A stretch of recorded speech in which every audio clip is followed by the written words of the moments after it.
ओम शांति। 18 जून 1974 की अव्यक्त मुरली है। मुरली की हेडिंग है लाइट हाउस और माइट हाउस बन नई दुनिया के मेकर बनो। लाइट हाउस और माइट हाउस बन नई दुनिया के मेकर बनो।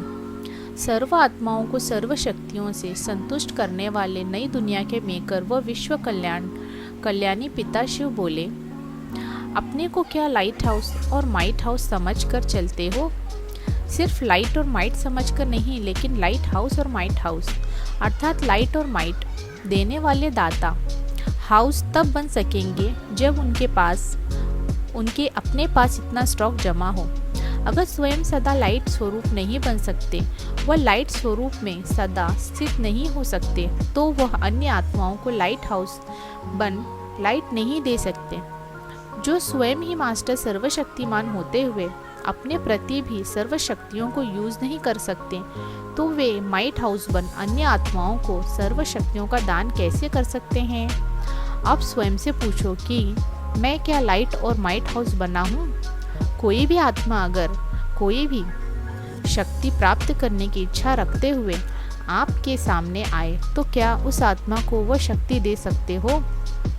अगर सहन करने की इच्छा अथवा निर्णय करने की शक्ति की इच्छा रखकर कोई आए और उसे समाने की शक्ति या परखने की शक्ति का दान दे, तो दान दे दो, लेकिन उस समय उस आत्मा को जो सहन शक्ति के दान की ज़रूरत है, यदि वह उसे नहीं दे सकते, तो क्या ऐसी आत्मा को महादानी, वरदानी या विश्व कल्याणकारी कह सकते हैं? अगर स्वयं में ही किसी एक शक्ति की कमी होगी, तो दूसरों को सर्वशक्तिवान बाप के वर्षे का अधिकारी व मास्टर सर्वशक्तिवान कैसे बना सकेंगे? सूर्यवंशी है सर्वशक्तिमान और चंद्रवंशी है शक्तिवान। अगर एक शक्ति की भी कमी है, तो सर्वशक्तिवान के बजाय शक्तिवान कहलाए जाएंगे, अर्थात वे सूर्यवंश के राज्य भाग्य के अधिकारी नहीं बन सकते। सर्वशक्तिमान ही सर्वगुण संपन्न 16 कला संपूर्ण बनने के अधिकारी बनते हैं। कम शक्तिवान कल्याणकारी बन सकते हैं, लेकिन विश्व कल्याणकारी नहीं बन सकते। अगर किसी आत्मा को समाने की शक्ति चाहिए और आप उसे विस्तार करने की शक्ति दे दो, वह और अन्य सब शक्तियाँ दे दो, लेकिन जो उसको चाहिए वह न दे सको, तो क्या वह आत्मा तृप्त होगी? क्या आपको विश्व कल्याणकारी मानेगी? जैसे किसको पानी की प्यास हो और आप उसे 36 प्रकार के भोजन दे दो, लेकिन पानी का प्यासा क्या 36 प्रकार के भोजन से संतुष्ट होगा? वह आपके प्रति शुक्रिया मानेगा। पानी के बदले चाहे आप उसे हीरा दे दो, परंतु उस समय उस आत्मा के लिए पानी की एक बूंद की कीमत अनेक हीरो से ज़्यादा है। ऐसे ही अगर अपने पास सर्व शक्तियों का स्टॉक जमा नहीं होगा, तो सर्व आत्माओं को संतुष्ट करने वाली संतुष्ट मणियाँ नहीं बन सकेंगे। वह सर्व आत्माएं आपको जी दाता सर्व शक्ति दाता नहीं मानेंगी। अगर विश्व की सर्व आत्माओं द्वारा विश्व कल्याणकारी माननीय नहीं बनेंगे, तो माननीय के बिना पूजनीय भी नहीं बन सकेंगे। संतुष्ट मणि बनने के बिना बाप दादे के मस्तक की मणियाँ नहीं बन सकते हो। क्या ऐसे महीनता की चेकिंग करते हो? वह अब तक मुख्य बातों में भी चेकिंग करना मुश्किल अनुभव होता है। अगर चेकिंग करना नहीं आता, वह सोचते हुए भी निजी संस्कार नहीं बनता, तो उसका एक टाइटल कम हो जाता है। वो कौन सा? एक एक सब्जेक्ट का एक टाइटल है। 4 सब्जेक्ट के 4 टाइटल कौन से हैं? पहला ज्ञान के सब्जेक्ट में प्रवीण आत्मा का टाइटल है मास्टर ज्ञान सागर व नॉलेजफुल व स्वदर्शन चक्रधारी, कहो तो भी एक ही बात है। दूसरा याद की यात्रा में जो यथार्थ युक्ति युक्त योग युक्त है, उनका टाइटल है पावरफुल, क्योंकि याद से सर्वशक्तियों का वरदान प्राप्त होता है। तो याद की यात्रा में जो यथार्थ रीति से चलने वाला है, उनका टाइटल है पावरफुल। तीसरा सब्जेक्ट है दिव्य गुण। ऐसे दिव्य गुण मूर्त को कौन सा टाइटल देंगे?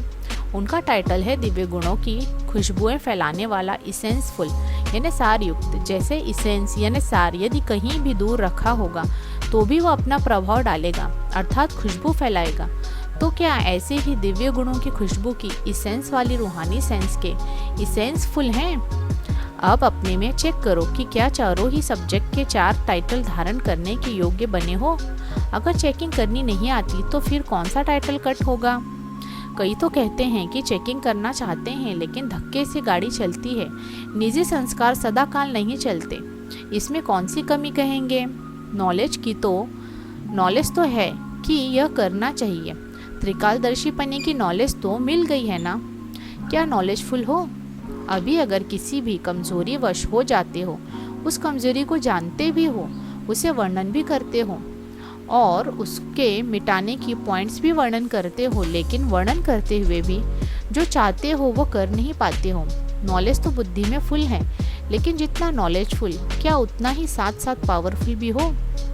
यह बैलेंस ठीक न होने के कारण जानते हुए भी कर नहीं पाते हो। तो जो चेकिंग नहीं कर पाते उन आत्माओं का बैलेंस में रहने वाले ब्लिसफुल का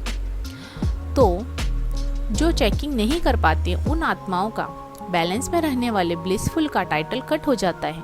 वह न स्वयं को ब्लिस दे सकते हैं, न बाप से ब्लिस ले सकते हैं और न अन्य आत्माओं को ही दे सकते हैं, क्योंकि चेक करने की निजी संस्कार नहीं बनते।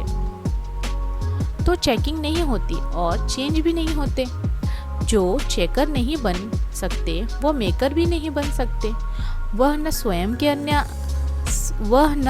के न अन्य आत्माओं के और न विश्व के ही नई दुनिया बनाने वाले और नया जीवन बनाने वाले इस महिमा के अधिकारी नहीं बन सकते। इसलिए अब चेकर बनो। जैसे अमृत वेले की रूहान की मुख्य बात को सभी ने मिलकर दृढ़ संकल्प के आधार पर स्वयं को और अन्य साथियों को सफलता मूर्त बनाया है, इसी प्रकार इस बात को भी मुख्य जान और एक दो के सहयोगी मन सफलता मूर्त बनो, तभी सर्व कार्य संपन्न होंगे। वर्तमान समय मेजॉरिटी में जो विशेष 2 कमजोरियां दिखाई दे रही हैं, उसकी समाप्ति वो उन 2 कमजोरियों में सफलता मूर्त तब बनेंगे जब इस बात को सफल बनाएंगे। वो 2 कमजोरियां हैं आलस और अलबेलापन। इसको मिटाने का साधन चेकर बनना है। 99% पुरुषार्थियों में किसी न किसी रूप में आलस और अलबेलापन कहीं अंश रूप में है और कहीं वंश रूप में है। महारथियों में अंश रूप कौन सा है? घोड़ेसवार में वंश रूप कौन सा है? क्या उसको जानते हो? अंश रूप है कि मेरी नेचर व मेरे संस्कार, मेरी भावना नहीं है लेकिन बोल वो नैन चैन है, रेखाएं हैं लेकिन रूप बने हुए नहीं है। यह है अंश मात्र। संपूर्ण विजयी बनने में अलबेलापन अथवा रॉयल रूप का आलस बाधक है। घोड़ेसवार व 2nd डिवीजन में पास होने वाले आत्माओं में वंश रूप में किस रूप में है? उनका रूप है हर बात में यह बोल, उन्हों का ट्रेडमार्क है, हर बात में कॉमन शब्द है। अलबेले और आलसपन के शब्द कौन से हैं? वह सदैव अपने को सेफ रखने के पॉइंट्स देने में व बातें बनाने में बड़े प्रवीण होते हैं। स्वयं को निर्दोष और दूसरों पर दोष रखने में फुर्त होते हैं। लॉयर्स होते हैं लेकिन लॉफुल नहीं होते। जैसे लॉयर्स झूठे केस को सच्चा सिद्ध कर निर्दोषी को दोषी बना देते हैं, वैसे ही 2nd डिवीजन वाले कभी भी अपने दोष को जानते हुए भी स्वयं को दोषी प्रसिद्ध नहीं करेंगे। इसलिए लॉयर्स हैं लेकिन लॉफुल नहीं है। ऐसे की ट्रेडमार्क बोल सदैव यही निकलेंगे कि मैंने यह किया क्या, मैंने यह बोला क्या, मेरे मन में तो कुछ था ही नहीं, निकल गया तो फिर क्या हुआ, हो गया तो फिर क्या हुआ, ठीक कर दूंगा फिर क्या कि ट्रेडमार्क के बोल होंगे। जैसे सृष्टि चक्र के समझाने में फिर क्या करते सारी स्टोरी बतला देते हो ना। सत्युग के बाद फिर क्या हुआ, त्रेता क्या आया, फिर क्या हुआ, द्वापर आया। इसी तरह फिर क्या शब्द में सारे चक्र की कहानी सुनाते हो। वैसे यह लॉयर्स आत्माएं फिर क्या शब्द के आधार पर दूसरों के ऊपर सारा चक्र चलाए देती हैं। स्वयं को साक्षी बना देते हैं, वह न्यारा बना देते हैं, वह छुड़ा देते हैं। फिर क्या शब्द से, अर्थात इस एक संकल्प से अलबेलेपन व रॉयल आलस का वंश अंदर ही अंदर बढ़ता जाता है और ऐसी आत्मा को पावरफुल बनाने के बजाय निर्बल बनाते जाते हैं। यह है 2nd डिवीजन अर्थात घोड़ेसवार आत्माओं के अंदर अलबेलापन और आलस वंश रूप में।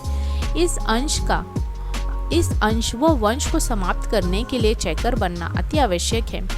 8 दिन में 1 दिन चेकर बनते हो, 7 दिन अलबेले रहते हो, तो संस्कार 7 दिन के बनेंगे व 1 दिन के। इसलिए अलर्ट बनने के बजाय इजी और लेजी बनते हो। ऐसे ही रिजल्ट क्या होगी? क्या ऐसे विश्व कल्याणकारी सर्वशक्तियों के महादानी वरदानी बन सकते हैं? इसलिए अब इन दो बातों को अंश रूप में व वंश रूप में जिस रूप में भी है उसको अभी से मिटाएंगे, तभी बहुत समय विजयी बनने के संस्कारों के अनुसार विजय माला के मणके बन सकेंगे।